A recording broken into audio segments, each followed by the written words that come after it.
ये कहानी एक ऐसी औरत की है जो अपने पति के सामने ही दूसरे मर्दों से सेक्स करती है, मगर इसके बावजूद भी ये दोनों एक दूसरे से बहुत प्यार करते हैं। ये पति पत्नी ऐसे हैं जो एक दूसरे से एकदम अलग होने के बावजूद भी एक दूसरे से प्यार करते हैं, मगर वे इस प्यार में कुछ अनोखा करने के चक्कर में जो करते हैं। ये कहानी इसी बात पर है। वाइफ मिलिंडा ब्राजील की रहने वाली है, जो कि बहुत ही ओपन माइंडेड है। वहीं विक अमेरिका का रहने वाला है। उनकी एक बेटी भी है जिसका नाम ट्रिप्सी है। फिल्म की शुरुआत में हम देखते हैं कि विक और मिलिंडा एक दोस्त की पार्टी में जाने के लिए तैयार होते हैं। मिलिंडा विक से कहती है कि तुम जानते हो ना कि मैं तुमसे कितना प्यार करती हूँ। इस पर विक कोई जवाब नहीं देता। वे दोनों पार्टी में पहुँचते हैं। मिलिंडा को उसका एक पुराना फ्रेंड जॉय मिलता है। मिलिंडा उसके साथ बिजी हो जाती है। थोड़ी देर बाद विक मिलिंडा को खोजने लगता है। वे देखता है कि उसकी बीवी जॉय के साथ नीचे एंजॉय कर रही होती है। मिलिंडा को किसी और के साथ देखकर विक बिल्कुल भी सरप्राइज नहीं होता। उसके चेहरे पर दुख जरूर था, मगर वह दुखी नहीं था।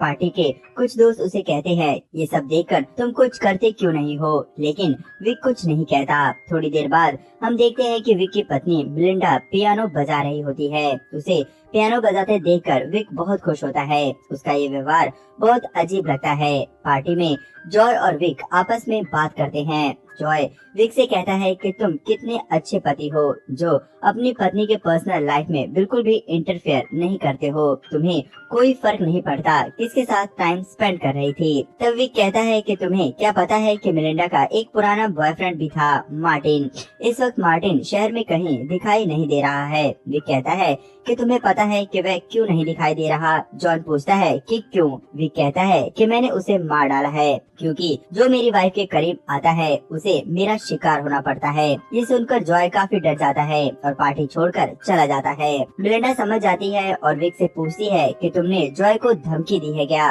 वह पार्टी में दिखाई नहीं दे रहा है। विक कहता है कि नहीं, बिल्कुल भी नहीं, मैंने ऐसा कुछ भी नहीं किया है। रात को विक मिलिंडा का बॉडी मसाज करता है और उसके बाद मिलिंडा कहती है कि तुम अपने कमरे में चले जाओ। इस बात से पता चलता है कि दोनों अलग अलग कमरों में सोते हैं। ऊपर से ये लोग खुश रहने का दिखावा करते हैं, लेकिन अंदर से इनके बीच कुछ भी ठीक नहीं है। विक ज्यादातर समय अपनी बेटी के साथ बिताता है। जो समय बचता है वह अपने स्नेल हाउस में बिताता है। असल में विक ने अपने घर के गार्डन में ही एक छोटा सा स्नेल कल्चर के लिए एक रूम बना रखा होता है। विक की बेटी बहुत ही स्मार्ट थी। वे अपने स्कूल के लिए एक प्रोजेक्ट तैयार कर रही होती है। ये आलू से चलने वाला रोबोट होता है। ट्रिक्सी बहुत ही समझदार थी। वे अपने मॉम और डैड दोनों के बीच एडजस्ट होने की कोशिश करती थी। विक अपनी बेटी को स्कूल छोड़ने जाता है तो ट्रिक्सी की स्कूल टीचर केली विक से मिलती है, जो कि विक की अच्छी दोस्त भी होती है। केली कहती है कि मैंने सुना है कि तुम अपनी पत्नी के बॉयफ्रेंड का मर्डर कर देते हो।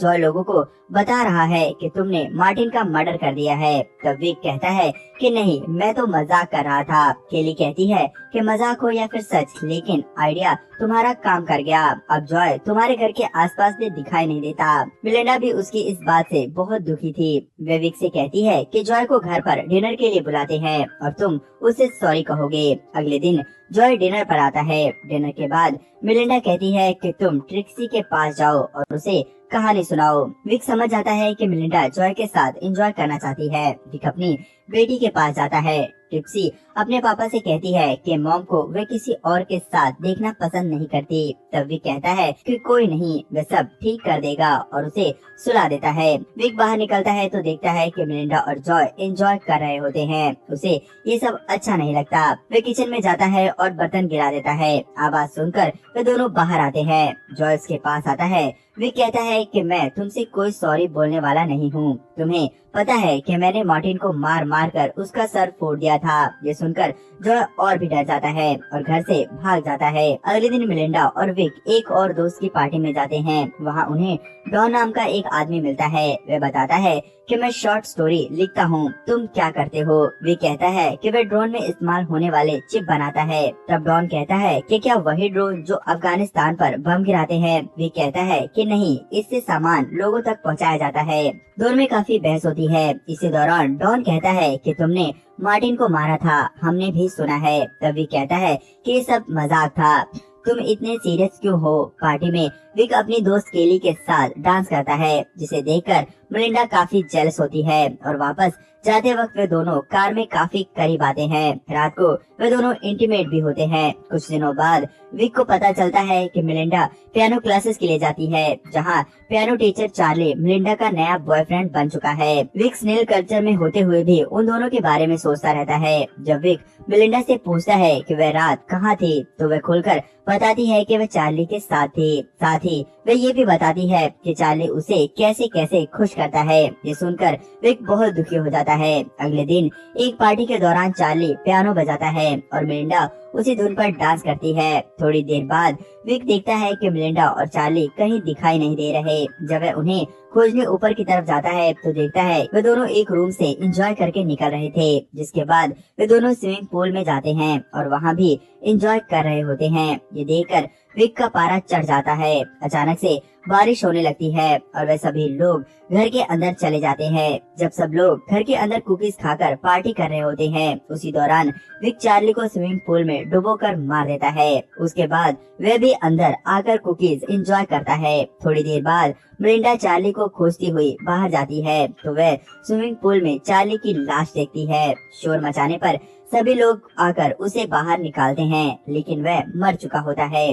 पुलिस भी आती है और सबसे पूछताछ करती है, लेकिन उन्हें कुछ भी पता नहीं चलता। कोई सबूत न मिलने पर इसे एक्सीडेंट मान लिया जाता है। डॉन को विक पर शक हो जाता है क्योंकि उसने उन दोनों को नीचे देखा होता है। जॉन एक प्राइवेट डिटेक्टिव हायर करता है जो कि विक का पीछा करके उसके बारे में पता कर सके। विक को उस डिटेक्टिव के बारे में पता चल जाता है। विक मिलिंडा के बैंक स्टेटमेंट से जान जाता है कि मिलिंडा ने जॉन को डिटेक्टिव हायर करने के लिए पैसे दिए हैं। विक डॉन के घर जाता है और उन दोनों में बहस होती है। अब भी विक की प्रॉब्लम डॉन नहीं था बल्कि मिलिंडा ही थी।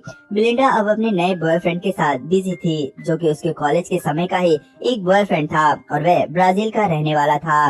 रात को उसकी बेटी कहती है कि डैड, मुझे पता है कि आपने चार्ली को मार दिया है। विक कहता है कि ये बात अपने तक ही रखना। ट्रिक्सी को सुलाने के बाद विक मिलिंडा को किसी से फोन पर बात करते हुए सुन लेता है। उसकी बातों से पता चलता है कि वह ट्रिक्सी को साथ लेकर ब्राजील शिफ्ट होने जा रही है, मतलब कि वह उसे छोड़कर जाने वाली है। विक को बहुत ही ज्यादा दुख होता है। ये कोई और नहीं, मिलिंडा का नया बॉयफ्रेंड टोनी ही था। अगले दिन विक देखता है कि मिलिंडा टोनी को अपने घर बुलाती है। वे दोनों लंच करके काफी एंजॉय करते हैं। विक को ये सब सहन नहीं होता। अगले दिन विक टोनी को एक रेस्टोरेंट में पिक करता है। विक किसी तरह टोनी को अपने साथ चलने के लिए कन्विंस कर लेता है। विक उसे लेकर एक हाइकिंग साइट पर ले जाता है। वहाँ पहुंचकर वे दोनों कार से उतर जाते हैं। टोनी थोड़ा आगे बढ़ता है तो विक एक पत्थर से उस पर अटैक कर देता है, जिसके बाद टोनी पहाड़ी से नीचे गिरकर मर जाता है। नीचे जाकर विक टोनी की लाश को एक पत्थर के साथ एक बेल्ट में बांधकर नदी में फेंक देता है। साथ ही उसका पर्स निकाल कर रख लेता है।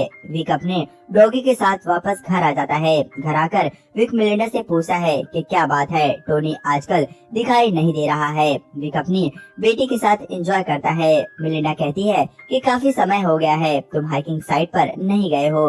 वे तीनों उधर पिकनिक के लिए जाते हैं। वहाँ विक मिलिंडा को अपनी कुछ तस्वीरें दिखाता है जो उसने खुद खींची थी। मिलिंडा अपनी तस्वीर देखकर बहुत खुश होती है। वे कहती है कि तुम वाकई बहुत अच्छे हो। मेरी इन हरकतों के बावजूद भी तुम मुझे प्यार करते हो। मुझे तुमसे ज्यादा प्यार करने वाला कोई और नहीं मिल सकता। तभी विक देखता है कि उसकी बेटी नदी के पास चली गई है। वह अपनी बेटी को वहाँ से लाने के लिए जाता है। विक देखता है कि टोनी की डेड बॉडी फूलने की वजह से पानी के ऊपर आ गई है।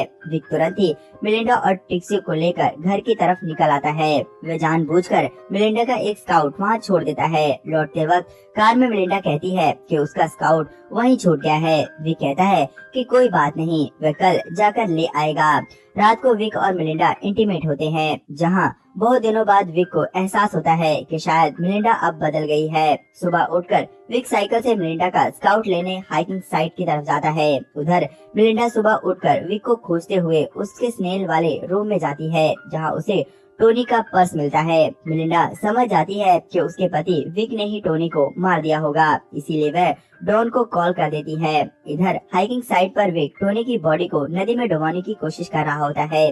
उसी वक्त डॉन वहां आ जाता है। डॉन विक से पूछता है कि तुम यहाँ क्या कर रहे हो। तब डॉन स्कार्फ दिखाकर कहता है कि स्कार्फ तो यहाँ पर है। उसी वक्त डॉन टोनी की लाश को देख लेता है और वहाँ से डरकर भागने लगता है।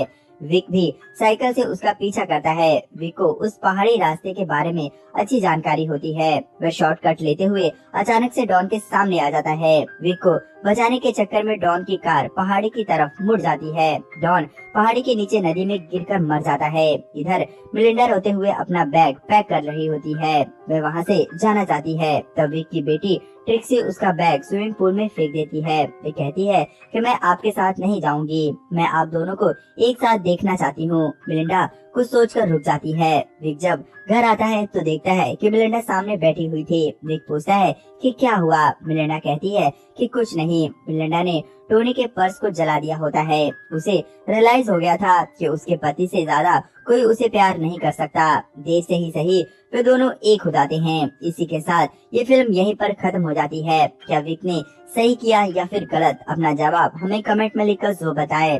वीडियो पसंद आई हो तो इसके लिए एक लाइक करें और आगे भी ऐसी अनोखी वीडियोस के लिए चैनल को जरूर सब्सक्राइब कर लें।